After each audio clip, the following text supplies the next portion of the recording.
Okay, so inshallah we're ready to start.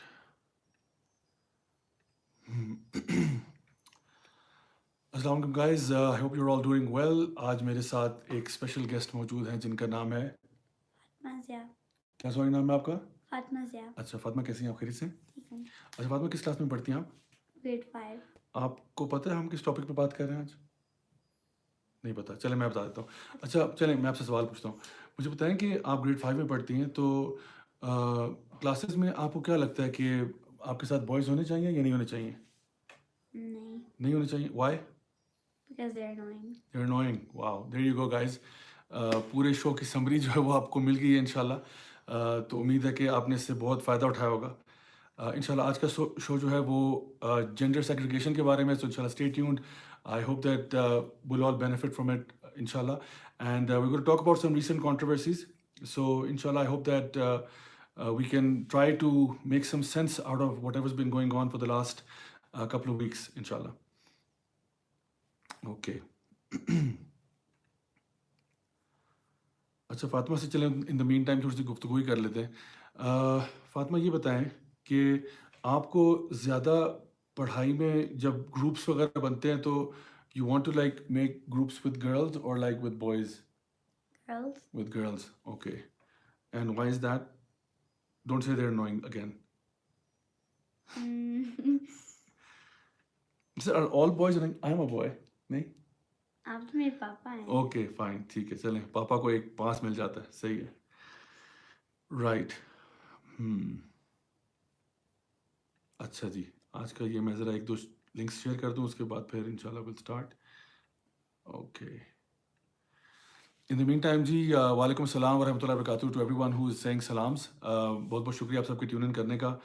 बस सबसे कुछ ही देर में हम स्टार्ट करने वाले हैं।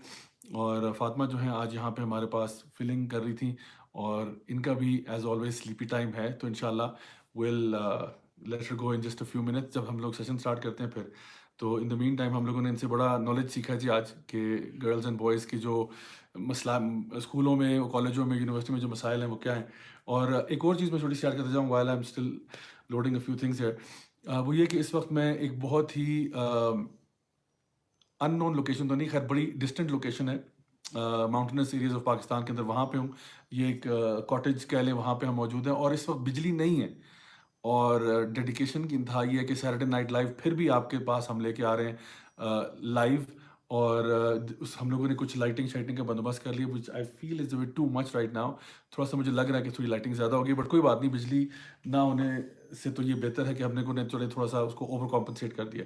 बट इंशाल्लाह अभी से कुछ ही देर में हम स्टार्ट करने वाले हैं। In the meantime feel free to share this link with your family and friends and those people who could इंशाल्लाह बेनिफिट फ्रॉम दिस टॉक। तो इन द मीन टाइम मैं भी बस अपने एक दो जगह पे ये चीज़ पोस्ट कर दूँ एंड देन इंशाल्लाह we going to begin. Fatima, कोई और आप हिकमत की बातें हमसे बताना चाहें? कोई anything else you would like to share with us from your school और anything that can help people? तो feel free, okay. I don't want to pressurise you, but इंशाल्लाह आप ग्रेड 5 में हैं, तो कोई अगर अच्छी बात बताना चाहें तो बता सकती हैं आप।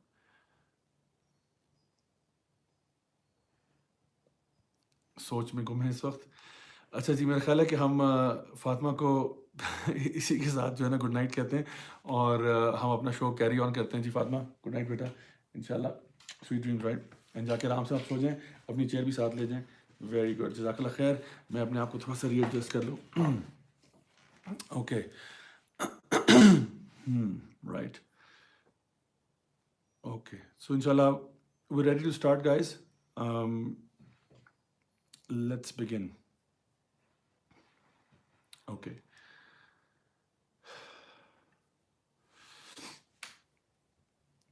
अच्छा जी, वालेकुम अस्सलाम टू। अब इतने सारे नाम है, मैं किस किस के नाम लूँ? बहरहाल you all know who you are, माशाल्लाह इतने ज़्यादा लोगों ने सलाम किया हुआ है। शाहजेब अवान पूछ रहे हैं, Raja brother is there any some school running by youth club? If not then please open one. So yes, इंशाल्लाह अल्लाह ताला में तौफीक दे कि हम स्कूल खोल सकें, but so far we don't have a school at the moment.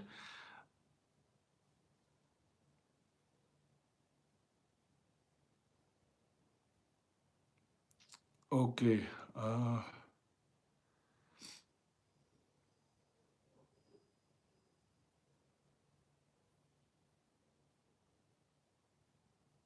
अच्छा जी, चलें जी, आई थिंक लेट्स बिगिन। बिस्मिल्लाह, अल्हम्दुलिल्लाह, वस्सलातु वस्सलामु अला रसूलिल्लाह व अला आलिहि व सहबिहि अजमाइन। अम्मा बाद, फ़अऊज़ु बिल्लाहि मिनश शैतानिर रजीम। बिस्मिल्लाहिर रहमानिर रहीम। रब्बि इश्रह ली सदरी व यस्सिर ली अमरी वाहलुल उक़दतम मिन लिसानी यफ़क़हू क़ौली। अस्सलामु अलैकुम व रहमतुल्लाहि व बरकातुहू, my dear brothers and sisters, and welcome to yet another episode of Saturday Night Live with me, Raja Ziaul Haq, and coming to you, as I said, from a mountainous location of Pakistan. तो इंशाल्लाह आज का जो topic है वो आप लोगों को पता है, उसका टॉपिक का नाम है लड़के अलग लड़कियां अलग, and it's talking about gender segregation.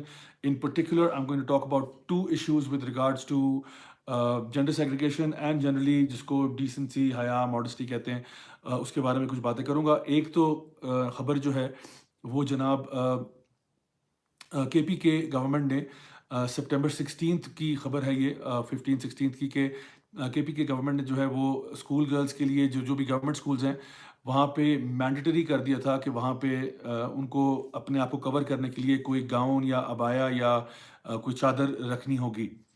और ये खबर जब आई तो इसके बाद काफ़ी बैकलैश हुआ। जो वहाँ के adviser to the chief minister हैं on elementary and secondary education, Ziaullah Bangash साहब, उन्होंने इसकी एक्सप्लेनेशन देते हुए कहा कि we have sensitive areas in the province which require safety measures for the children, and he added that also in line with tribal values and traditions of Islam, कि जो हमारा डिसीजन है this is in line with our tribal values, क्योंकि केबीके के and specially इस्लाम के साथ भी इसका एक गहरा ताल्लुक है, तो इस वजह से हम लोगों ने जो कुछ किया वो किया। सो ये उनके जो आपके एडवाइज़र थे टू द चीफ मिनिस्टर, उनकी तरफ से आया। लेकिन हुआ ये कि केपीके की जो गवर्नमेंट है उसने बहुत जल्दी इसके ऊपर रिएक्ट करते हुए, आई डोंट नो मीडिया बैकलैश की वजह से या सोशल मीडिया पे जो भी कुछ हुआ, शोर शराबा मचा, उसकी वजह से उन्होंने फ़ौरन से इस डिसीजन को रिट्रैक्ट कर लिया। जिसके जवाब में बहुत से लोग बोले, उसमें जो है ना मुफ्ती तकी उस्मानी साहब भी हैं, जिन्होंने ये कहा कि उनका मैं पढ़ देता हूँ ट्वीट जो उन्होंने किया था 18 सितंबर को। उन्होंने कहा कि हरीपुर और पेशावर में तालिबात को अबाया पहनने की ताकीद कुरान करीम के ऐन मुताबिक थी और मुबारकबाद के मुस्तहक, लेकिन अफसोस कि केपीके की हुकूमत ने फ़ौरन उस नोटिफिकेशन को मनसूख कर दिया। हालांकि उस वक्त खातून अव्वल जो हैं, यानी जो फर्स्ट लेडी हैं, खान साहब की वाइफ जो हैं, वो भी पर्दा नशी हैं और इनके शोहर रियासत मदीना के दाई क्या वो इस हरकत का नोटिस नहीं लेंगे। तो मुफ्ती तकी उस्मानी जो किसी तारुफ के लायक नहीं है, माशाल्लाह बहुत बड़ी पर्सनैलिटी है हमारे यहाँ पे पाकिस्तान के अंदर, उन्होंने ये कहा कि ये जो मूव था कि जहाँ पे डिसीजन दे के उसको वापस लिया, ये बड़ा एक नेगेटिव अमल था। नंबर 2 ये कि स्पेशली जब हम लोग एक रियासत मदीना बनाने जा रहे हैं तो उसके लिए तो स्पेशली ये बात जो है ये कुरान मजीद की उन आयात के ख़िलाफ़ है जहाँ पे अल्लाह सुब्हानहू तआला ने सूरह अल-अहज़ाब में सूरह नंबर 33 की आयत नंबर 59 में अल्लाह सुब्हानहू तआला ने ये बात इरशाद फरमाई कि या अय्युहन नबी, नबी करीम सल्लल्लाहु अलैहि वसल्लम को इंस्ट्रक्शन दी जा रही है कि या अय्युहन नबी कुल लिअज़वाजिका व बनातिका व निसाइल मुमिनीन, कि आप अपनी वाइफ्स को बता दें, अपनी बेटियों को बता दें और निसाइल मुमिनीन, जितनी भी बिलीवर्स की ख़वातीन हैं उनको बता दें। क्या बता दें? कि जब वो घर से निकला करें तो अपने ऊपर अपनी चादरों को ओढ़ लिया करें, यानी ऊपर से अपनी चादरों को ढांप लिया करें। मीनिंग दैट एक जिल्बाब का जिक्र किया गया कि अपने आप को प्रोटेक्ट करना, कवर करना, ताकि वो अपने आप को हरासमेंट से और इन चीज़ों से बचा सकें। सो ये तो कुरान मजीद के डायरेक्ट अहकामात हैं जिनको अगर हमारा इस्लामी जमहूरिया पाकिस्तान इम्प्लीमेंट करना चाह रहा है तो इसमें कोई मसला नहीं होना चाहिए। दूसरी बात इसमें बड़ी इंपॉर्टेंट वो ये कि देखें, मिसाल के तौर पे मैं अगर सड़क पे कहीं घूम रहा हूँ और मुझे कोई खातून नज़र आती हैं तो मेरी अथॉरिटी नहीं है कि मैं उनको फोर्स करूँ किसी चीज़ पे। हमारे लिए उनको एडवाइस करना ही काफ़ी होगा और यही हमारा काम है। लेकिन जहाँ पे इंसान का इख्तियार होता है ना, तो उसको इख्तियार एक्सरसाइज करना चाहिए। जहाँ पे नबी करीम सल्लल्लाहु अलैहि वसल्लम की हदीस हमारे सामने मौजूद है, जहाँ पे आपने फरमाया कि हर जो तुम में से शख्स है वो अपने से नीचे वालों के ऊपर ना शेपर्ड की तरह होता है। यानी मिसाल के तौर पे एक हस्बैंड जो है वो अपने घर वालों पे शेपर्ड है, वाइफ जो है वो बच्चों पे शेपर्ड है। इसी तरह से हुकूमत जो है वो भी अपने जो है रियाया का ख्याल रखती है, और अगर वो कोई कानून या बिल पास कर देते हैं जो कि दीन के ख़िलाफ़ नहीं है तो इंशाल्लाह उसको फॉलो करना चाहिए। मिसाल के तौर पे अगर हमारी गवर्नमेंट ऑफ पाकिस्तान कहती है कि जी रेड लाइट पे रुकना होगा या आपको ट्रैफिक कवानीन को फॉलो करना होगा, या फलां जगह पे अगर पुलिस ने आपको बता दिया है कि फलां स्पीड रिस्ट्रिक्शंस हैं, तो फिर आप उसको फॉलो करेंगे। अब आप ये नहीं कह सकते कि नहीं मैं हुकूमत की बात नहीं मानूंगा, आपको फॉलो करना होगा जो कुछ भी आपको गवर्नमेंट बता रही है। हाँ, अनलेस वो कोई ऐसी चीज़ आपसे कह रहे हैं जो कि बिल्कुल शरीयत के खिलाफ है, आपसे कह रहे हैं कि आप कुफर करें, शिर्क करें, ज़ाहिर बात है फिर आप वो ना करें, लेकिन जो बताया जा रहा है वो आप करेंगे। और इस केस में अगर केपी के गवर्नमेंट जो है वो एक चीज़ लॉ पास कर रही है जो कि दीन के खिलाफ, क्या दीन के ऐन मुताबिक है। तो इसमें शोर मचाने वाली क्या बात है? ये जो लोग सोशल मीडिया पे चीख चिल्ला रहे हैं या जो लोग कह रहे हैं कि नहीं जी बड़ा बुरा है, इसमें कोई बुरी बात नहीं है अल्हम्दुलिल्लाह, बल्कि अच्छी बात है। हाँ, एक चीज़ मैं ज़रूर यहाँ कहूँगा केपी के गवर्नमेंट के लिए, वो ये कि देखें, जब भी हमने कोई लॉ इन्फोर्स करना होता है ना, तो लॉ इन्फोर्स करने से पहले लोगों को थोड़ा सा प्रिपेयर कर लेना चाहिए। मसलन अगर जिस तरह इस्लामाबाद में ट्रैफिक पुलिस जो है, वो अगर ये कहे कि जो ड्राइवर सीट बेल्ट तो पहनता ही पहनता है जो ड्राइवर है, तो पैसेंजर सीट बेल्ट भी अगर वो कंपलसरी कर देते हैं और वो ये कहते हैं कि अगर पैसेंजर सीट बेल्ट नहीं पहनेगा तो उसको 500 रुपया फाइन होगा, तो उनको चाहिए कि वन फाइन मॉर्निंग एकदम से उठ के ये कानून ना बता दें। करना चाहें तो कर सकते हैं, सही है, लेकिन लोगों के ऊपर अच्छा असर डालने के लिए वो कोई 2-3 महीने पहले कैंपेन चला देते हैं। यानी लोगों को ये कहना कि जी सीट बेल्ट पहनने के ऊपर अगर आप सेकंड पैसेंजर जो आपका जो साथ बैठा होता है पैसेंजर सीट पे, वो अगर सीट बेल्ट नहीं पहनेगा तो आपको चालान हो सकता है, आपको फाइन हो सकता है, और ये आपको करना चाहिए for your safety and the safety of the passenger. So इस एतबार से अगर हमारी गवर्नमेंट जो है वो थोड़ा सा पहले से हमें वार्निंग दे दे तो शायद लोगों के लिए वो एब्जॉर्ब करना आसान हो जाएगा। सो ये सिर्फ मैं कहूँगा कि इतनी सी बात है जहाँ पे थोड़ा सा हमें ख्याल करना चाहिए। जब भी कोई लॉ या रूलिंग पास करनी हो, उससे पहले थोड़ा सा सोच लें कि जो हमारी ऑडियंस है, क्या वो मेंटली प्रिपेयर्ड है इस चीज़ के लिए। अगर मेंटली प्रिपेयर्ड है अल्हम्दुलिल्लाह, तो आप उसको चीज़ को बड़े इफेक्टिवली आगे पास कर सकते हैं। दूसरी बात ये, इन एनी केस अगर वो इफेक्टिवली कम्युनिकेट नहीं भी करते, तो बहरहाल अगर हुकूमत कोई भी लॉ पास करती है, मानना तो उसको चाहिए, हमारे लिए तो ये ज़रूरी है। लेकिन मैं ये कह रहा हूँ कि just to soften the blow, हिकमा इस बात में है कि आप थोड़ा सा लोगों को पहले से मेंटली प्रिपेयर कर दें, उसके बाद इंशाल्लाह वो हुक्म दे दें तो मामला जो है वो हल हो सकता है। So this is as far as this issue is concern. And अब इसके बाद मैं आपको ये बताता हूँ, ये तो चले पहली पहली खबर थी जो कि केपी के गवर्नमेंट से जिसका ताल्लुक था। एक और खबर भी है, एक और न्यूज़ भी है जिसके बारे में मैंने सोचा कि आज बात कर लूँ इसी ज़ुमरे में, जहाँ पे हया की बात आती है, मॉडेस्टी की बात आती है। हमारा दीन हमेशा इसको प्रमोट करता है, बल्कि नबी करीम सल्लल्लाहु अलैहि वसल्लम की एक हदीस भी है जहाँ पे आपने फरमाया कि इन्ना लिकुल्लि दीनिन खुलुक व खुलुकुल इस्लाम अल हया, कि यकीनन हर दीन का एक बुनियादी कैरेक्टर होता है, और जो इस्लाम का कैरेक्टर है ना वो हया है। और एक और जगह पे आपने फरमाया सल्लल्लाहु अलैहि वसल्लम ने कि जब भी यानी ईमान और हया जो हैं ये दोनों साथ साथ हैं, जब एक चला जाए तो दूसरा भी चला जाता है। और इसी तरह से आपने एक और जगह ये भी फरमाया कि अगर तुम्हारी हया चली जाए ना, फिर उसके बाद जो मर्जी करो, क्योंकि उसके बाद तुमसे किसी चीज़ की भी एक्सपेक्टेशन की जा सकती है। सो इसलिए हमारा दीन हमेशा हया को, मॉडेस्टी को, डिसेंसी को प्रमोट करता है, और जो भी अहकामात या इकदाम उठाए जाते हैं उसको हेल्प करने के लिए, तो उसको हमेशा हम लोग सपोर्ट ही करेंगे। तो जी दूसरी खबर आज की जो मैं आपके सामने लेके आ रहा हूँ वो है जी सितंबर 14-15 को ये खबर आई थी पाकिस्तान के डिफरेंट न्यूज़पेपर्स में, तो इतनी पुरानी नहीं है। बहरिया यूनिवर्सिटी जो है उसने ऑर्डर किया कि जेंडर्स की सेग्रीगेशन होगी कैंपस पे। So I just read out this bit of news for you guys. इसमें लिखा हुआ है कि जी अकॉर्डिंग टू, ये पाकिस्तान टुडे और डिफरेंट न्यूज़पेपर्स में, नेशन और द न्यूज़ वगैरह में आई, according to a notification issued by the university registrar dated August 30th, authorities concerned have been directed to arrange separate leisure visits for male and female students. यानी उनका जो activity का time होगा वो different होगा, जो गेम्स पीरियड या जो कह लें कि ब्रेक टाइम जो है वो डिफरेंट होगा। And to discourage the formation of groups for academic work with both male and female members. तो जो आपके ग्रुप्स हैं, लाइक फॉर एग्जांपल प्रोजेक्ट्स होते हैं या क्लास असाइनमेंट्स होती हैं, उसके लिए जो लड़कों का ग्रुप है वो सेपरेट होगा, लड़कियों का ग्रुप सेपरेट होगा। ये यूनिवर्सिटी, बहरिया यूनिवर्सिटी ने यानी नोटिस दिया और कहा कि इसको इन्फोर्स किया जाए कि जो क्लास में ग्रुपिंग होगी वो लड़कों की अलग हो, लड़कियों की अलग हो। जो इनका गेम्स पीरियड या जो भी कोई आप कह लें कि लीजर एक्टिविटी है या ब्रेक टाइम है, ब्रेक टाइम में भी लड़कों का सेपरेट रखें और जो लड़कियों का टाइम है वो सेपरेट रखा जाए। इसी तरह से आगे उन्होंने लिखा कि the notification also wants the university administration to minimize the movement of students from one building to another in the university. In order to achieve that, the university has decided to abolish breaks available to students between classes. A directive to increase the academic workload of students has also been issued to staff कि उनका workload में इजाफा किया जाए ताकि उनको फालतू चीज़ों का टाइम ना मिले। Now let me just say something straight off the bat. Alhamdulillah, मुझे I had the honor to teach at Bahriya University for about 2 to 3 years time as visiting faculty members. and I was teaching there a few subjects to BBA and MBA students. And believe me, I know not just Bahria, but many other universities जहाँ पे मैंने पढ़ाया और जहाँ पे नहीं भी पढ़ाया, जहाँ पे वैसे मेरे मतलब कोई लेक्चर हुआ, टॉक हुआ, आप लोग मुझसे बेहतर जानते हैं हालात कितने ख़राब हैं। और स्पेशली ये कि जितने भी यूनिवर्सिटी स्टूडेंट्स हैं, आप लोग जो भी इस वक्त बात सुन रहे हैं, सीरियसली मुझे सोच के बताएं, जब हमें पता चलता है कि हमें पढ़ाई नहीं करनी पड़ेगी, टेस्ट नहीं होगा, असाइनमेंट कैंसिल हो गई है, तो हमारे दिल में एक खुशी की लहर दौड़ जाती है और हमारे चेहरे पे भी वो मुस्कुराहट आती है, बिकॉज पढ़ने का शौक उस सेंस में हमें नहीं है। लेकिन अगर कोई फील्ड ट्रिप अरेंज हो जाए, स्पेशली जहाँ पे लड़की लड़कियों की मिक्सिंग हो, इस चीज़ के लिए लोग बहुत एक्साइटेड होते हैं, इस चीज़ के लिए लोग तैयार श्यार भी होके आते हैं, बन ठन के आते हैं। एंड कॉलेज में अक्सर औकात, कॉलेज में यूनिवर्सिटी लेवल पे अक्सर औकात एक डेटिंग का और फ्री मिक्सिंग का अट्रैक्शन ज़्यादा होती है, और जो असल चीज़ था कि इल्म हासिल करना, वो थोड़ा सा मैं समझता हूँ पीछे रह गई है। इंग्लिश में हम कहते हैं स्टूडेंट। स्टूडेंट कहाँ से निकला? वर्ड स्टडी से निकला ना, स्टडी। तो जब हम स्टडी के बारे में सोचते हैं तो सोचते हैं कि इंसान बर्डनड है, उस पर बोझ लगा हुआ है, अब बेचारा वो बर्डनड स्टूडेंट है।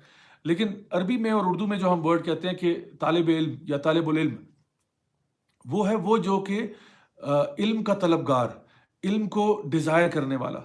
यानी ये वो शख्स है जो कि सुबह उठता है तो वो खुशी की लहर उसके दिल में दौड़ जाती है कि अल्हम्दुलिल्लाह आज फिर मैं उस चीज़ के पीछे जाऊंगा जिसको मेरा दिल पहले ही तलब करता है, और वो इल्म है, क्योंकि वो तालिबुल इल्म है। तो हमारे स्कूलों, कॉलेजों, यूनिवर्सिटियों में अब आप फैसला करें कि तालिबुल इल्म पाए जाते हैं या स्टूडेंट पाए जाते हैं। और अगर ऐसा है कि हाँ स्टूडेंट होते हैं और तालिबुल इल्म नहीं होते, तो फिर ये एक हमारे लिए सवाल है, बहरहाल सोचने की बात है कि ऐसा क्यों है। तो बहरिया यूनिवर्सिटी ने क्या किया, वर्कलोड बढ़ा दिया स्टूडेंट्स का और कहा कि जेंडर्स को थोड़ा सा सेग्रीगेट किया जाए। अब ये नहीं कि उन्होंने मेल फीमेल कैंपसेस बना दिए कि जी मेल कैंपस वो है, फीमेल वो है, कर दें तो मैं समझता हूँ बहुत अच्छी बात है, and talk about why that would be such a good idea. But even इनकी सेग्रीगेशन के ऊपर लोगों ने शोर फिर मचाना शुरू कर दिया। Now as far as I know, I think मैं इसमें गलत नहीं होऊंगा कि as far as I know उन्होंने इस डिसीजन को वापस नहीं लिया। As far as I know वो डिसीजन जो उन्होंने लिया था, जो यूनिवर्सिटी के रजिस्ट्रार ने जो ऑर्डर पास किया था, वो अभी तक स्टैंड कर रहा है अल्हम्दुलिल्लाह। और मैं उम्मीद करता हूँ कि और यूनिवर्सिटीज़ भी इस चीज़ को टेकअप करें और फॉलो करें। ये मैं क्यों कह रहा हूँ, इसकी वजह यह है कि को एजुकेशन एज अ सिस्टम, इस पे सवाल उठ रहा है, क्योंकि को एजुकेशन क्या इसका फ़ायदा है या इसका नुकसान है। तो let me just share with you in an unbiased manner, सबसे पहले कि को एजुकेशन का फ़ायदा क्या है, what are the advantages of को एजुकेशन। जो लोग भी को एजुकेशन को प्रमोट करते हैं या जो इसके बारे में बात करते हैं या एडवोकेट करते हैं, वो क्या कहते हैं कि क्यों को एजुकेशन जो है वो अच्छी चीज़ है। नंबर वन, वो कहते हैं जी it creates competition between genders, कि मेल फीमेल के बीच में कंपटीशन क्रिएट करता है, तो चूंकि वो हेल्दी कंपटीशन होता है तो अच्छी बात है, ओके दैट्स वन। फिर वो कहते हैं कि जी it also develops team working skills with the opposite gender, कि आप उसमें टीम वर्क सीख जाते हैं, ठीक है। तो एक कंपटीशन भी बिल्ड होता है मेल फीमेल का। दूसरा ये कि टीम वर्क में you get to interact with females as well, और males if you are from the other gender. फिर एक और चीज़ वो कहते हैं कि it mirrors the real world. जब आप रियल वर्ल्ड में आते हैं तो आपको इंटरेक्ट करना पड़ता है सारे जेंडर से, तो इसलिए आपको आपके लिए रियल वर्ल्ड को इमिटेट करने में फ़ायदा है। It creates communication and understanding between genders के बीच में जो इंटरेक्शन है उसमें उनको थोड़ा सा एडवांटेज मिल जाता है। And they can learn from each others perspectives. लड़के जो हैं वो लड़कियों के परस्पेक्टिव से सीखते हैं, और लड़कियां जो हैं वो लड़कों के परस्पेक्टिव से भी सोचने या समझने को सीख जाती हैं। ओके, ये मैंने आपको जो पॉइंट्स बताए हैं ये सारे हैं को एजुकेशन के फेवर में। Now let's come to those points which are talking about the disadvantages of को education. And when you look at the two, तो जो डिसएडवांटेज हैं they far outweigh the advantages. Let's start. Number one, girls, you have to understand, male and female are not the same. Yes, ये बात तो आपको सबको पता ही हुई ना कि मेल फीमेल एक जैसे नहीं होते। Men and women are physically different, biologically different, mentally also different, and emotionally different, and psychologically different. So male and female are different in many ways. Now, girls in this environment are easily intimidated. Number one, according to the leading researchers, वो कहते हैं कि जो है ना girls intimidate ज़्यादा हो जाती हैं उस environment में जहाँ पे gents मौजूद हो, as opposed to उस environment में जहाँ पे सिर्फ girls ही हो. Number two, girls can develop and progress quicker if they are in a girls only environment. And similarly, boys can also develop better if they're in a boys only environment. Similarly, girls and boys, ये एक आपको मैं बता रहा हूँ, research ने साबित किया कि girls generally learn faster than boys. Girls की जो लर्निंग एबिलिटी है जो क्लासरूम के अंदर, वो लड़कों से ज़्यादा तेज़ है। लड़के जो हैं वो मोर प्रैक्टिकल साइड पे ज़्यादा तेज़ होते हैं, जिस तरह हम लोगों ने देखा होगा कि ऑफन टाइम स्कूल वगैरह के अंदर, कॉलेज यूनिवर्सिटी लेवल पे लड़कियों के नंबर बहुत ज़्यादा आ रहे होते हैं और लड़कों के कम आते हैं। और रियल वर्ल्ड में हम देखते हैं कि मेन जो हैं वो समहाउ वर्क प्लेस के अंदर डोमिनेट कर जाते हैं। और इसकी वजह ये कि लड़कियों का जो लर्निंग एबिलिटी है वो लड़कों से जनरली ज़्यादा तेज़ है। और जब हम इसकी बात करते हैं कि प्रैक्टिकल वर्ल्ड में, तो हो सकता है कि लड़का क्लास में इतना टेंशन पे ना करता हो, लेकिन रियल लाइफ में आके वो समहाउ आगे निकल जाता है। इसके अलावा दोनों के साथ जब हम सेपरेटली डील करेंगे तो दोनों की लर्निंग स्पीड के मुताबिक हम डील कर सकते हैं। अदरवाइज क्या होता है कि आप दोनों को पढ़ा तो रहे हैं, लेकिन दोनों की लर्निंग स्टाइल डिफरेंट है, स्पीड डिफरेंट है। सो होगा ये कि क्लास के अंदर आधी क्लास सीख रही है और आधी क्लास बेचारी वो पीछे रह जाती है, बिकॉज ऑफ दिस रीजन कि उनको लगता है कि अब सवाल पूछने में एम्बैरेसमेंट होगी and so on. Also teen age hormones, specially जब आप कॉलेज लेवल की बात करते हैं, जब आप यूनिवर्सिटी लेवल की बात करते हैं, तो उसमें चूंकि your body is actually going through transformation as well, तो उस टाइम पे it becomes quite dangerous for you to put actually men and women together at that particular point and beyond that, and it causes early relationships, haram relationships in particular, and many other ills जो कि society में पाए जाते हैं। इसी तरह से अगर आप क्लासेस को सेग्रीगेट कर दें तो it causes less disciplinary issues and it makes the class time far more effective than if you were to actually merge both of the genders together. And finally, lessons can be adopted to the learner's needs, meaning कि लड़कों के लिए आप लड़कों के style में पढ़ाएं और लड़कियों के लिए आप लड़कियों के स्टाइल में पढ़ाएं, उन्हीं के टाइप की एग्जाम्पल्स यूज़ करें, और लड़कों के लिए उन्हीं से मिलती जुलती एग्जाम्पल्स यूज़ करें जो उनको ज़्यादा बेहतर समझ में आएंगी। एक स्टेटिस्टिकल एनालिसिस हुआ था स्टेटसन यूनिवर्सिटी फ्लोरिडा का, उनकी एक रिसर्च है जो उन्होंने किया था रिगार्डिंग दी एफकैट टेस्ट, जो फ्लोरिडा कॉम्प्रहेंसिव असेसमेंट टेस्ट है। वो उन्होंने मेल फीमेल दोनों साइड के ऊपर ये टेस्ट किया और देखा कि किस तरह से दोनों जेंडर्स इसको डील करते हैं। तो they found from the research के women tend to go more towards humanities side. So जब क्लासरूम के अंदर लड़कियां पढ़ रही होती हैं तो ज़्यादातर की जो आप कह लें कि फाइनल डेस्टिनेशन बनती है वो बनती है टूवर्ड्स ह्यूमैनिटी साइड ज़्यादातर, एंड लड़कों की ज़्यादा बनती है towards the sciences, because each of them goes और inclines more towards what appeals to them naturally. Also, this study says that men who study in a co-education environment, उनका जो progress था वो 37% था, मतलब जो उनका आउटपुट था out of studying in a co-ed environment was 37%, women का था 59% in a co-education environment. Now when they were made in a single gender environment, तो मेन 37% से 86% पे चले गए। वही लड़के जो कि को एजुकेशन में 37% परफॉर्मेंस दे रहे थे, वो जब सेम जेंडर स्कूल में गए जहां पे मेन ओनली था, तो उनकी परफॉर्मेंस 86% तक चली गई। कैन यू इमेजिन कितना बड़ा जंप है? और सोचिए कितना प्रोडक्टिव हो गया, बिकॉज डिस्ट्रैक्शंस खत्म होगी ना, तो वो उनको फोकस करने का टाइम मिल गया। इसी तरह से वुमेन का जो था वो 59% से, जो उनका था कोएड में, 75 पे जंप कर गया। So 59 to 75. So again, you find that there was a substantial increase in both the genders studying independently in a single gender environment. अच्छा, इस स्टडी के अंदर उन्होंने आगे फर्दर लिखा कि एज एनी पेरेंट और educator knows, boys learn differently from girls, but and so they mentioned के in partnership with, this was a 10-year study in partnership with local schools, and it reveals that by organizing classrooms to address these differences, single gender classes have unique advantages for boys and girls. A change in classroom structure may provide improved educational experiences for all students. तो वो कह रहे हैं कि अगर आप classrooms को इस तरह से चेंज करेंगे तो सारे स्टूडेंट्स की परफॉर्मेंस बेहतर हो जाएगी। अब सवाल ये है कि बहरिया यूनिवर्सिटी को क्रिटिसाइज करने वाले, उन पे लान तान करने वाले, ये जो रिसर्च है स्टेटसन यूनिवर्सिटी फ्लोरिडा की, ये किसी मुफ्ती, अल्लामा, हजरत, मौलाना साहब की नहीं है। ये बहुत ही, और ये 10 ईयर की स्टडी है, 10 साल उन्होंने स्टडी करके उन्होंने ये बात बताई कि जी दो अगर एनवायरनमेंट में लोग पढ़ रहे हैं तो क्या होगा। तो अगर बहरिया यूनिवर्सिटी ने ये काम कर दिया है, ये खुद कह रहे हैं कि वो आपकी परफॉर्मेंस बेहतर करेगा हर स्टूडेंट की। It will impact the performance of all students. So अब आप सोचें कि सिंगल जेंडर स्कूल में पढ़ने वाले, उनको कितना बड़ा एडवांटेज है।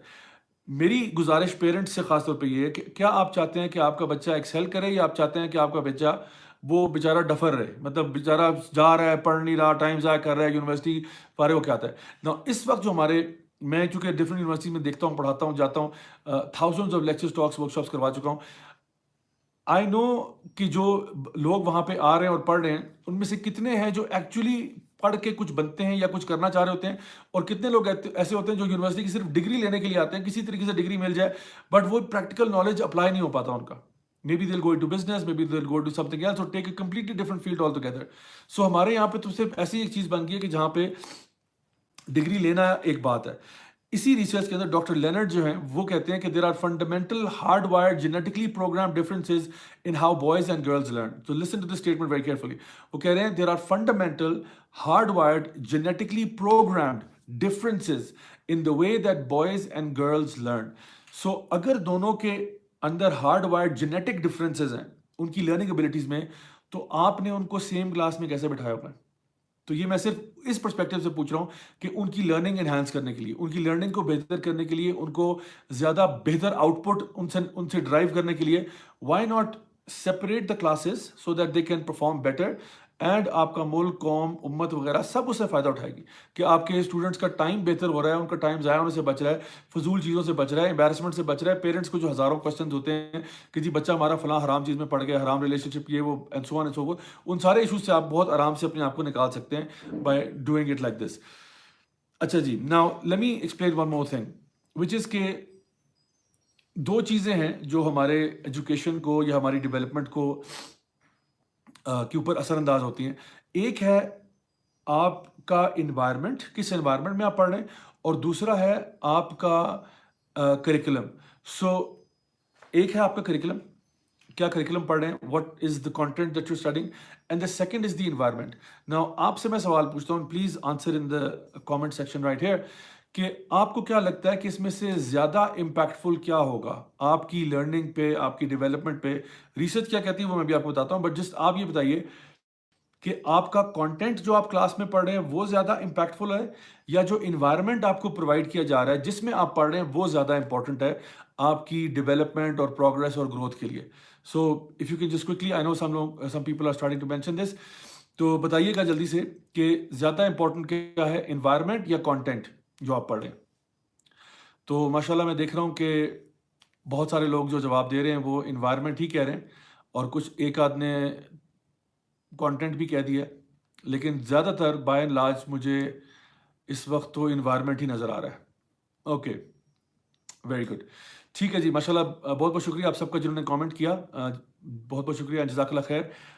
इट इज़ ट्रू, आप लोगों ने सही कहा कि environment actually is more important than the content that you studying. Let me give you example. अगर आप कुरान पढ़ रहे हैं, कुरान, मदरसा की एग्जांपल लेना, मदरसे की एग्जांपल ले लें, मदरसे में क्या पढ़ रहे हैं लोग सिवाय कुरान और हदीस के? उस मदरसे के अंदर आप इन्वायरमेंट जो है ना, माहौल जो है वहाँ का, वो को एजुकेशन वाला कर दें। अब बताएं जो बच्चा वहाँ से निकलेगा वो कैसा होगा? ज़रा थोड़ी देर के लिए सोचें कि मदरसे का स्टूडेंट जो है, जो कुरान और हदीस पढ़ रहा है, अल्लाह रसूल की बातें पढ़ रहा है, अंबिया के वाक़यात पढ़ रहा है, हदीस और फ़िक़्ह और अरबी ज़ुबान पढ़ रहा है, लेकिन एनवायरनमेंट को एजुकेशन कर दिया आपने, जहाँ पे लड़के लड़कियाँ आ रहे हैं, आपस में बैठते हैं, प्रोजेक्ट साथ करते हैं। अब बताएं कि इसका नेट रिजल्ट क्या निकलेगा? खुद ज़रा सोच के समझ के जवाब दीजिएगा कि आपको क्या लगता है कि इसका नेट रिजल्ट क्या होगा? And that's the point I am trying to make. Even ऐसी ऐसी जगह पे जहाँ पे कंटेंट जो है वो अल्लाह की किताब है और नबी की सुन्नत है, उस जगह का भी माहौल अगर आप थोड़ा सा आउट कर देना, तो वहाँ देखें कि उधर क्या तूफान खड़ा हो जाता है। और इसी तरह से अगर कोई सेकुलर स्कूल है जो नॉर्मल एजुकेशन देता है, साइंसेस पढ़ा रहा है, लेकिन बॉयज़ ओनली, गर्ल्स ओनली, उनका इन्वायरमेंट ही डिफरेंट है, दोनों का इन्वायरमेंट। यहाँ वाला बच्चा जो है ना खराबी से बच जाएगा, जो कि एक सिंगल जेंडर स्कूल में पढ़ रहा है, साइंसेस पढ़ रहा है, मैथ्स, केमिस्ट्री, फिजिक्स, बायोलॉजी पढ़ रहा है, और अल्हम्दुलिल्लाह ये बिल्कुल तमीज़ से जो है ना सिस्टम से बाहर निकल आएगा। रीज़न भी कि माहौल ही ऐसा दिया आपने उसको। लेकिन एक जगह पे जहाँ पे आपने उनको कुरान और हदीस जो है ना पढ़ाना शुरू कर दिया, लेकिन माहौल ऐसा दे दिया है जहाँ पे टोटल फ्री मिक्सिंग है, तो क्या होगा? प्रॉब्लम होगा। सो बहरहाल, ये एक मैंने कहा कि आप ज़रा थोड़ा सा इसको अंडरस्टैंड करें इस पॉइंट ऑफ व्यू से कि हमारे पूरे एजुकेशन सिस्टम के अंदर कंटेंट आप येल का और हार्वर्ड का पढ़ा दें, लेकिन अगर आप उसको इन्वायरमेंट वो नहीं दे पाएंगे, तो फिर ये प्रॉब्लम्स आते रहेंगे। एक क्लेम है जी मेरे पास, जहाँ पे कुछ लोग अक्सर सवाल करते हैं, वो ये कि जी जो तो अपने बच्चे को ट्रस्ट करते हैं ना, वो तो उनको को एजुकेशन एनवायरनमेंट्स में भेजेंगे। और जो अपने बच्चों को ट्रस्ट नहीं करते वो उनको ना भेजे, वो उनको घर में बिठा लें। ठीक है जी। तो ये क्लेम है, मैं क्लेम को जरा रीवर्ड भी करता हूँ। वो कहते हैं those who don't trust there girls and boys should keep them in their house. मतलब जिसको अपने बच्चे पे एतमाद नहीं है ना, कि उसको पता है मेरा बच्चा 2 नंबर है, वो घर में रखे। और जो अपने बच्चे के बारे में कॉन्फिडेंट है कि नहीं जी मैंने बच्चे को बड़ी अच्छी तरबियत दी है, वो उनको बेशक कोई एजुकेशन में भेजें और जो मर्जी करें, कोई कुछ नहीं होगा उनके साथ। चलें, मैं अगर इसी, और ये किस लिए कहा जाता है कि कोई एजुकेशन से रिलेटेड बात की जाती है कि जो बच्चों को इत्मीनान करते हैं वो भेजें, जो नहीं करते वो घर बिठा लें। यानी कि बेसिकली हर पेरेंट ही कहता है कि जी मैं तो अपने बच्चे पे भरोसा करता हूँ, लेकिन इसी एतबार से वो चाहते हैं कि जी आप उनको बाहर निकालें। Late me just change the example a little bit. What if we use the same logic for a place that's filled with druggies? Imagine करें कि अगर आपको पता चले कि एक पार्क है उस पार्क में सब नशेई आते हैं, कोई हीरोइन पे लगा हुआ है, कोई कोकेन पे लगा हुआ है, और जगह जगह पे ना इजीली फराहम हो रही है ड्रग्स वहां पे। तो अब कोई पेरेंट कहेगा कि जी जिसको तो अपने बच्चे पे एतमाद है ना, वो तो उसको भेजे वहां पे, जरूर भेजे, और जिसको एतमाद नहीं है वो उसे घर बिठा ले। बात ये कि आपको अपने बच्चे पे 100% ट्रस्ट भी हो ना, you don't trust that environment. आपको वो जो माहौल है ना उस पार्क का, वो ये माहौल ही खराब है। तो किस तरह ऐसे हो गया कि आपने सोचा कि नहीं जी मैं अगर अपने बच्चे को उस माहौल में भेज दूंगा सब कुछ ठीक होगा। या फिर let me make it even more interesting for you guys. बहुत से लोग अपने बच्चों को सुबहान अल्लाह मस्जिद नहीं भेजते। मस्जिद क्यों नहीं भेजते? कि किसी टेररिस्ट के हत्थे ना चढ़ जाए, यानी हमारा बच्चा जो है वो किसी टेररिस्ट के हाथ ना चढ़ जाए। हालांकि मस्जिद में कौन सा टेररिस्ट आ रहा है, पहली बात। दूसरी बात ये कि अक्सर औकात क्या होता है कि लोग जब ये बातें करते हैं तो, यानी मदारस की बात तो मैंने अभी की नहीं आपसे, मैंने तो ये कहा ही नहीं कि आपने किसी बच्चे को मदरसे में भेजा है।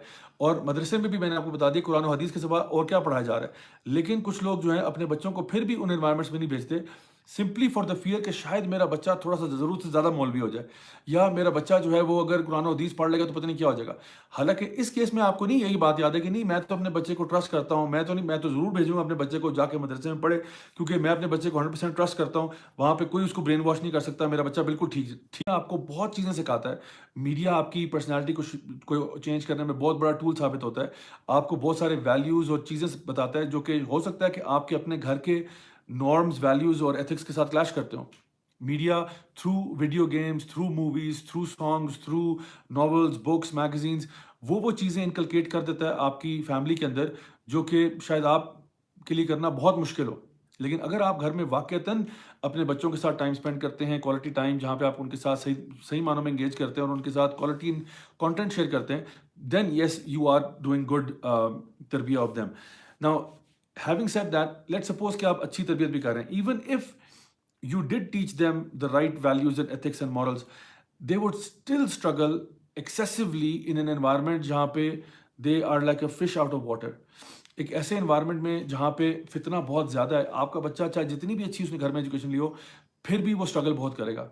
सो अगर आप समझते हैं कि आप अपने बच्चे के ऊपर एक एडिशनल बर्डन डालना चाहते हैं कि वो एक्सेसिवली वहाँ पे ट्रबल्ड हो जाए, एक्सेसिवली वहाँ पे स्ट्रगल करना शुरू कर दे, अपार्ट फ्रॉम एजुकेशन का बर्डन जो उस पर ऑलरेडी है उसके ऊपर 10-12 और बर्डन लग जाएं, fine, go ahead and try it, but I am telling you इसका अंजाम जो है वो अच्छा नहीं होगा।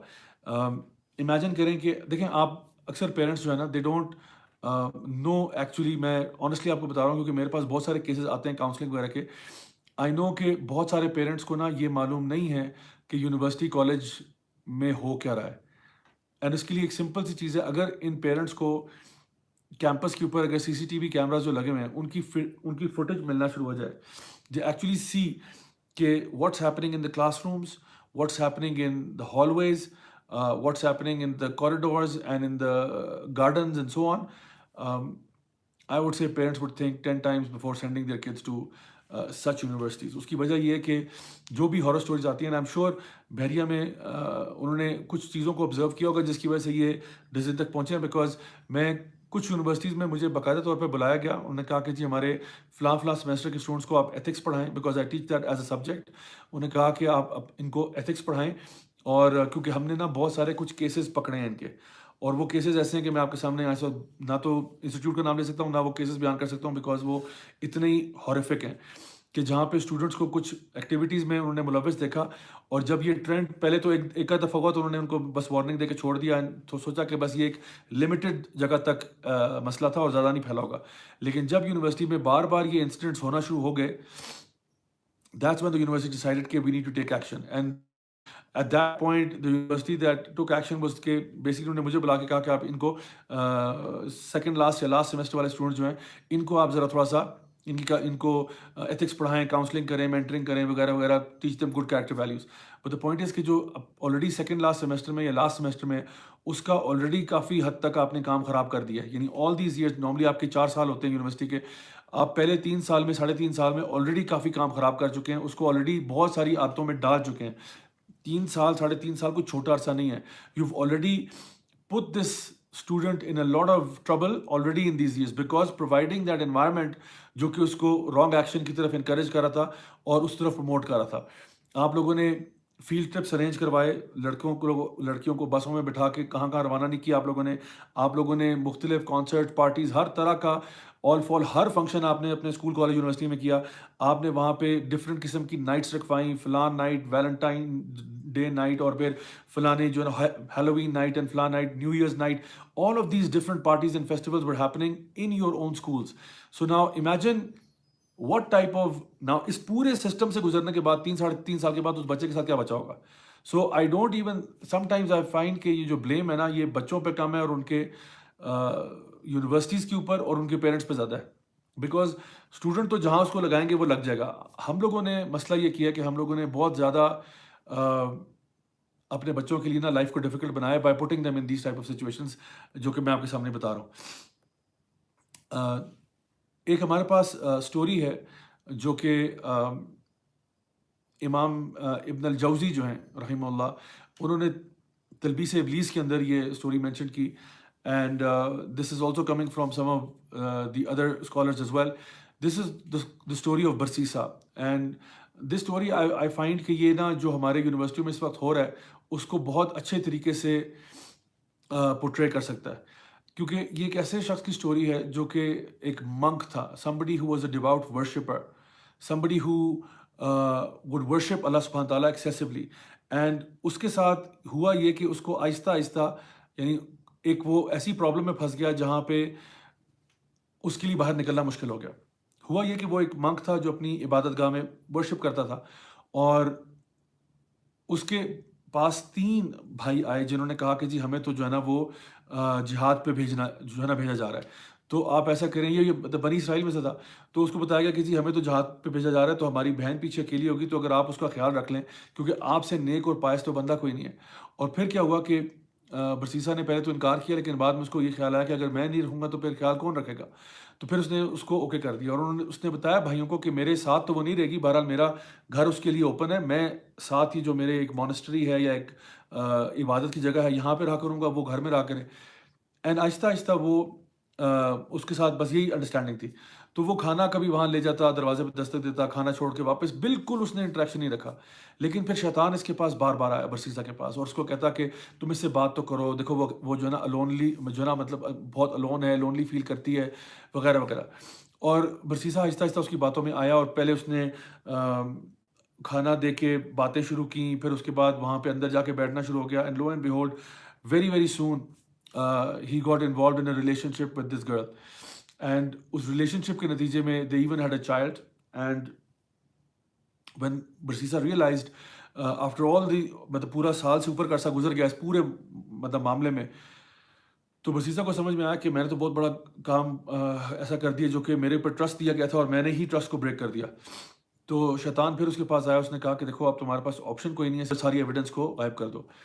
तो जब उसको पता चला बरसीसा को कि वो भाई वापस आ रहे हैं जिहाद से, उसने उस लड़की को और उसके बच्चे को कत्ल करने का फैसला किया, और उसने कर डाला। और जब भाई वापस आए तो उन्होंने पूछा, तो बरसीसा ने बता दिया कि जी वो किसी बीमारी की वजह से फौत हो चुकी है। रात को उन तीनों भाइयों को एक ही ख्वाब आया, और वो ये कि बरसीसा ने हमारी बहन को मारा है और उसने फ़लाँ फ़लाँ जगह पर उसको दफन किया। अगले दिन जब वो उसके पास पहुँच गए तो उन्होंने उससे पूछा, और बरसीसा को फिर उन्होंने फाइनली वहाँ से उसने वो कब्र पता लग गया उसका, और वहाँ से उन्होंने जब बॉडी निकाली तो पता चला कि यही असल में कातिल था, और उन्होंने सोच लिया कि अब हम बरसीसा को कत्ल कर देंगे। और जब बरसीसा को कत्ल करने की बारी आई, तो उसी मौके पे जिस टाइम पे उसको बस स्ट्राइक करने लगे थे मारने के लिए, तो शैतान उसके पास आया, उसने कहा कि बस तुम अगर अपने रब के इनकारी हो जाओ ना, तो मैं तुम्हें बचा लूँगा, मेरा हाथ लो और मैं तुम्हें बचा लूँगा। और उस आखिरी लम्हों में बरसीसा ने अल्लाह ताला पर इनकार किया और इसी कुफ़र की हालत में वो मर गया। अल्लाह सुब्हानहू तआला कुरान मजीद में फरमाते हैं कि या अय्युहल्लज़ीना आमनू ला तत्तबिउ खुतुवात शैतान, ऐ ईमान वालो शैतान के नक्शे कदम पर ना चलना। शैतान ऐसा नहीं होता कि बस एक दफ़ा हमला करता है और छोड़ देता है। शैतान बार-बार आता है, बार-बार आता है, बार-बार आता है। और ये जो हमारा यूनिवर्सिटीज़ का एनवायरनमेंट बना हुआ है ना, ये खुतवात शैतान को इनकरेज करने में बहुत आइडियल है, बहुत आइडियल है। यानी जिस तरह से हम लोगों ने क्लासरूम का सेटअप रखा हुआ है, जैसे हमने एक एनवायरनमेंट बिल्ड किया हुआ है, जैसे हम लोग उनको प्रोजेक्ट्स में मिक्स करवाते हैं, जैसे हम लोग मुख्तलिफ तरीकों से उनको व्हाट्सएप ग्रुप्स पे डाल दिया, फलां कर दिया। जिस तरह से कॉलेजों में, आप जो कॉलेज यूनिवर्सिटी के स्टूडेंट्स हैं, आप मुझसे बहुत बेहतर जानते हैं किस लेवल का इस वक्त हालत हो चुकी है हमारी यूनिवर्सिटियों की, किस हद तक डेटें चल रही होती हैं और किस तरह से लोग जो है वो बहुत बहुत कुछ कर रहे होते हैं। मैं यहाँ बताना शुरू करूँ तो शायद जो है ना सुबह हो जाए, जो हॉरर स्टोरीज हमारे पास पहुँचती हैं। लेकिन आप लोग बेहतर जानते हैं किस तरह से आहिस्ता आहिस्ता एक बिल्कुल शरीफ सा लड़का आएगा, शरीफ सी लड़की आएगी, यूनिवर्सिटी में दाखिला ले लिया, अभी एफएससी क्लियर किया था, ए लेवल क्लियर किया था, अब यूनिवर्सिटी में आए और वहाँ से उनका प्रोसेस शुरू, आहिस्ता आहिस्ता आहिस्ता by the end of the 4 years Allah, अगर कोई बच के निकल जाए, सुबहान अल्लाह, अल्लाह का वली होगा बहुत बड़ा।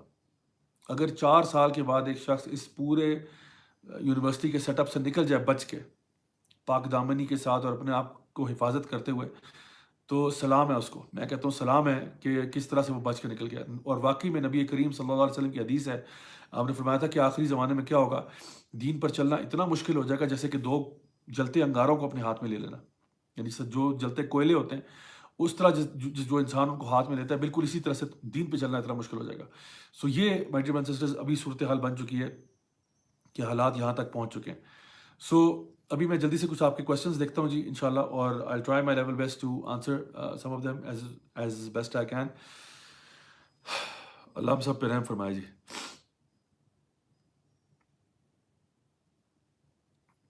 अच्छा जी,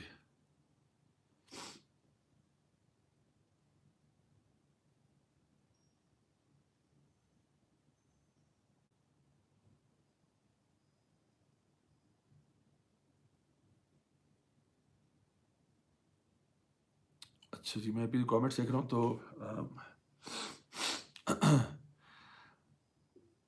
बहुत बहुत शुक्रिया आप लोगों के कमेंट्स का जी, बहुत बहुत शुक्रिया, जज़ाकल्लाह खैर।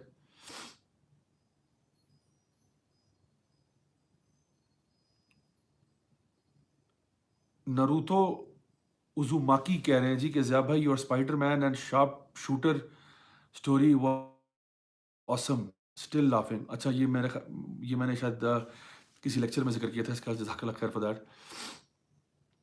मोहम्मद कुरैशी पूछ रहे हैं, मे अल्लाह bless you brother, I don't know your name, my name is as my channel says, it's Raja Ziaul Haq. अच्छा जी, एनीवे मैं एक बात मुझे ज़हन में आई, मैं आपसे शेयर करता हूँ रिगार्डिंग को education and the likes of it. अच्छा, ये जो बाकी सवाल आ रहे हैं कुछ नमाज़ों से रिलेटेड या आगे पीछे, तो इनको मैं ट्राई करूँगा कि फ़िलहाल एड्रेस ना करूँ and try to remain on topic as best I can. देखें, एक चीज़ है जो मैं समझता हूँ कि हमारे जो को एजुकेशन का सिस्टम है, इसमें जो मेल फीमेल इंटरेक्शन है ना, this is far more addictive than even cocaine, and there is a reason why I say that. उसकी वजह ये है कि कोकेन एडिक्शन जो है ना, उसमें एक शख्स जो ड्रगी है, वो कोकेन चाहता है लेकिन कोकेन उसको नहीं चाहती। मेल फीमेल इंटरेक्शन में दोनों की साइड पे एक चाहत मौजूद है, पहली बात। अल्लाह सुब्हानहू तआला ने कुरान मजीद में जब जिक्र किया थिंग्स दैट पीपल डिज़ायर, तो सबसे पहली जो बात मेंशन की वो था अन्निसा। फिर उन्होंने दिया कि fine till land and horses and so on and so fourth. Imagine करें कि एक शख्स जो है, मैं मतलब मिसाल दे रहा हूँ, एक शख्स जो है वो बाज़ार से कीमा लेने जाता है, ठीक है? तो बाज़ार से कीमा लेने गया। अब वो कीमा लेके जब आया तो उसने कीमा एक पैकेट में रखा हुआ है। पैकेट में जब वो लेके उसको जा रहा है तो उस कीमे के पीछे ना चीलें, कौवे और कुत्ते भी उसके पीछे लग गए कि किसी तरह से वो कीमा उनके पास आ जाए। इमेजिन करें अब वो कितनी मुश्किलों से वो कीमे को बचाता-बचाता चीलों से, कौवों से, कुत्तों से बचाता-बचाता घर तक पहुँचेगा। नाउ इमेजिन करें कि अगर जो अट्रैक्शन है वो सिर्फ़ चीलों और कौवों और कुत्तों की तरफ से नहीं है बल्कि कीमा भी चाहता है कि वो उनसे मिल जाए जाके। फिर सोचें कि उसके लिए कीमे को बचाना कितना मुश्किल हो जाएगा। So what I am saying right now is कि जो अट्रैक्शन है बिटवीन मेल्स एंड फीमेल्स, जब आप उनको after the age of puberty आप उनको एक साथ करते हो, तो आप सोचो कि उसमें कितना ज़्यादा प्रॉब्लम क्रिएट हो सकता है and what is the chance of error in that. So ये तो एक नेचुरल सी बात है कि आप उनको इस एनवायरनमेंट में डालने के बाद ना सिर्फ एजुकेशन से डिस्ट्रैक्ट कर रहे हैं which is a big distraction, the other thing is कि आप उनको उन चीज़ों की तरफ लेके जा रहे हैं जो कि उनको अल्लाह ताला से दूर कर सकती हैं, यानी ऐसे गुनाहों की तरफ ले जा सकती हैं जो कि अल्लाह माफ़ करे, अगर if you die in that state then this is a horrible way to leave this world, really a horrible वे।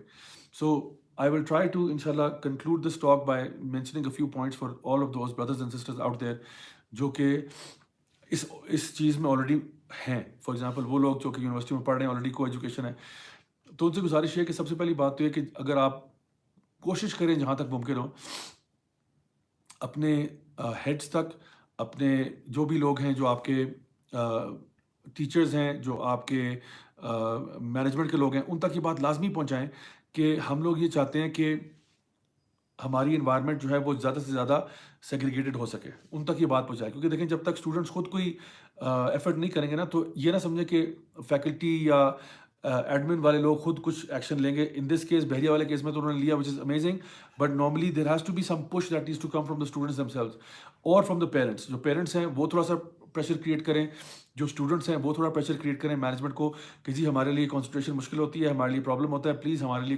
कुछ ना कुछ सेग्रीगेशन का बंदोबस्त किया जाए, पहली बात। जो आप में से सेकंड चीज़ जो आप में से सिंगल जेंडर स्कूल्स में पढ़ सकते हैं then that is the way to go. मैंने क्या कहा था आपसे शुरू में कि माहौल जो है वो आपका ज़्यादा ज़रूरी है बनिस्बत कंटेंट के जो आप पढ़ रहे हैं। तो कंटेंट आप दुनिया जहान की एथिक्स पढ़ लें, लेकिन अगर माहौल ही कंड्यूसिव नहीं है तो you are not gonna get anywhere. So it's very important कि you get the right environment in order for you to study. So इसलिए कोशिश करनी है आपने कि आप खुद से अगर आपको चॉइस मिलती है तो आप सेम जेंडर स्कूल जो है उसको आप प्रेफर करें rather than to go for the coeducation system. And third and final point ये है कि अगर आप इसी जगह में आ ही गए हैं तो अब आपका इंटरेक्शन कैसे होगा ऑपोजिट जेंडर के साथ। वो इस तरह से होगा कि आपने सबसे पहले तो अगर आपकी कम्युनिकेशन होती है ऑपोजिट जेंडर के साथ तो वो ओनली फॉर दोज थिंग्स होनी चाहिए जो कि एसेंशियल है। नंबर एक एसेंशियल बात है, कोई काम की बात है, उसको डिस्कस करना चाहते हैं, ठीक है, कम्युनिकेशन होगी। Number two, do not ever do this in private, यानी होता है ना स्कूल कॉलेज में कहीं अकेले दरख्त के नीचे बैठे हुए हैं, कहीं अकेले चिल आउट कर रहे हैं, इस तरह नहीं करना आपने। हमेशा किसी ग्रुप के अंदर या क्लासरूम के अंदर इसी तरह से रखें, उसको प्राइवेट ना करें कभी भी। और तीसरी चीज़ ये कि इस इंटरेक्शन को लिमिटेड रखें, बार बार मिलने के बहाने मत सोचें, एंड स्पेशली इस किस्म की जो मीटिंग्स हैं जहाँ पे ट्रिवियल बातें होंगी। फॉर एग्जांपल जी वैसे ही बस बगैर वजह के हम कॉफ़ी के लिए जा रहे हैं, वैसे ही हम चिल आउट कर रहे हैं, हैंग आउट कर रहे हैं, इस तरह की चीज़ों को आप टोटली अवॉइड करें। बिकॉज आहिस्ता आहिस्ता क्या होता है कि बीच में वो केमिस्ट्री डेवलप होती है and so on, and people then get really really astray from the path of अल्लाह सुब्हानहू व तआला। सो रिमेंबर गाइस के हम लोग इस दुनिया में हमारा जो आने का मकसद है वो अल्लाह ताला की रज़ा है। हम आए अल्लाह ताला की इबादत के लिए। अल्लाह ताला ने फरमाया था सूरह ज़ारियात में कि वमा खलक़तुल जिन्ना वल इंसा इल्ला लियअबुदून, कि I did not create jinn and man for any reason except that they should worship me. So remember that हमारा जो अल्टीमेट गोल है ना वो है कि अल्लाह ताला हमसे राज़ी हो जाए और हमें जन्नतुल फिरदौस अता फरमा दे। सो अगर उस अल्टीमेट ऑब्जेक्टिव की राह में कुछ चीज़ें रुकावट बन रही हैं तो उनको जाना होगा, हमारे ऑब्जेक्टिव और गोल को नहीं जाना होगा। हम लोग चाहते हैं ठीक है आपने डॉक्टर बनना है ज़रूर बने, आपने इंजीनियर बनना है, आपने टीचर बनना है, आपने स्कॉलर बनना है, आपने कुछ बनना है, आप ज़रूर बने, लेकिन अपने दीन को कॉम्प्रोमाइज़ करके नहीं, अपने हया को, ईमान को दाव पे लगा के नहीं। इतना बड़ा रिस्क आप कैसे ले सकते हैं कि आपका पूरा अगली लाइफ जो है वो यानी दाव पे लग जाए सिर्फ इसलिए क्योंकि आप एजुकेशन की एक डिग्री लेना चाहते थे अपने हाथ में। कितने ऐसे लोग हैं जो एजुकेशन सीख कर लेते हैं विदाउट डिग्रीज ऑल्सो, और अल्लाह ताला उनको रिज़्क अता भी फरमाता है। लेकिन इसका ये मतलब नहीं है कि मतलब आप एजुकेशन कोई और फॉर्म में नहीं करते। तो मे बी जिस तरह आजकल वेस्ट में होम स्कूलिंग का भी कॉन्सेप्ट है। सो मैनी पीपल रियलाइज़ कि बजाय अपने बच्चों को तबाह करने से बेहतर ये होम स्कूल कर लो। बहुत से लोग ऐसे हैं जो कि अल्टरनेटिव मीन्स निकालते हैं, ऑनलाइन कोर्सेज़ कर लेते हैं। There are so many ways to learn nowadays. आजकल तो इतना कुछ हमारे सामने आ चुका है। There are so many books available, so many courses available जो कि online through different academies means किए जा सकते हैं। तो इंशाल्लाह ये कुछ कुछ एडवाइस है आप सबके लिए और इंशाल्लाह मैं दुआ करता हूँ कि अल्लाह ताला हम सबको इसी के ऊपर इंशाल्लाह अमल करने की तौफीक अता फरमाए। हमारी जो भी गलतियाँ हैं, कोताहियाँ हैं, उनको माफ़ फरमाए। मैं दुआ करता हूँ हमारे जितने भी एकेडमिक्स हैं, उनके लिए भी कि अल्लाह ताला उनको भी हिदायत दे कि वो वाक़ई में ये बात रियलाइज़ करें कि पूरा वेस्ट जो है, वो अब अपने एजुकेशन सिस्टम को रीवैल्यूएट कर रहा है। They are trying to reevaluate their whole system now and looking at alternative methods. Existing जो हमारा सिस्टम है वो ऑलरेडी यानी इंडस्ट्रियल रेवोल्यूशन का बाय प्रोडक्ट है। इसको ऑलरेडी बहुत सारे रिवैम्प की ज़रूरत है। सो इंशाल्लाह मैं उम्मीद करता हूँ कि better sense will prevail and जो हमारी यूनिवर्सिटीज़ की मैनेजमेंट है उनको शायद ये बात समझ में आ जाए कि what are the benefits of having single gender education systems and इंशाल्लाह they will promote it rather than to snub it. And जो लोग भी आप लोग में से माशाल्लाह ऑनलाइन होते हैं सोशल मीडिया पे, आप लोग भी कोशिश करें कि जहाँ जहाँ तक अपनी वॉइसेस को रेज कर सकते हैं ज़रूर करें कि देखो जो बात हमारे दीन के साथ है, हमारे दीन के मुताबिक है, इंशाल्लाह हम उसको बिल्कुल एक्सेप्ट करते हैं and we would like to इंशाल्लाह you know have other people follow in the same footsteps.